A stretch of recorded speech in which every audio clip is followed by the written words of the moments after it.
За, vibe coding-ийн талаар нэгэн туршилт хийж үзлээ. Би Google-ийн DeepMind-аас гаргасан anti-gravity-г ашиглаад Arkanoid хэмээх тоглоомыг болон тэрэн дээрх өөрөө тоглодог хиймэл оюуны agent хийлгэлээ. Arkanoid гэдэг зүйлээр одоо хэдүүлээ хэрхэн ажиллаж байгааг харъя.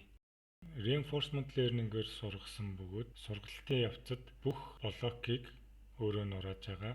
Нураахтаа аль болох хурдан нураах тэр аргыг өөрөө олж байгаа.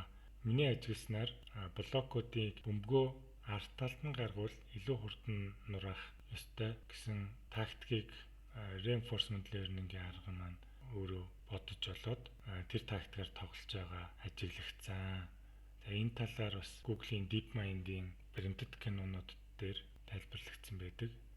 Сүүлд гарсан Thinking Game гэд баримтат кино байгаа. Тэрэн дээр бас энэ талаар гарсан байгаа.